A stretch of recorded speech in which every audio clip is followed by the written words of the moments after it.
Why were people using vitamin E acetate? What was the purpose of adding that to the formula? So I'd never used it myself, so I don't know, and I never talked to those that have used it directly, but as I understand it, it was more because of lack of testing of THC potency.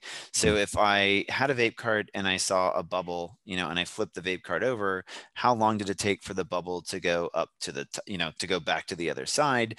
If it goes really fast, it means I must have cut down the THC concentration so that it was, thinned out and more cost effective for the Mm. illicit manufacturer. Okay. This wasn't happening in places where it's tested, because if I went to the testing lab with a 30% THC thing and called it 80%, they'd say, no, it's not. And it's not allowed to go out, and it wouldn't be labeled under 80.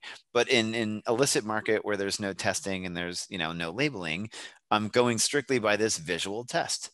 And if I can fake it to someone that my stuff's very viscous, I think it was understood that THC distillate oil and concentrates are very viscous. So higher concentrations mean that bubble turns over slower. Hmm. Then you wanted something that did that. And they said, well, what's super cheap and what could give me these types of thickening effects that I can add this to the vape cart?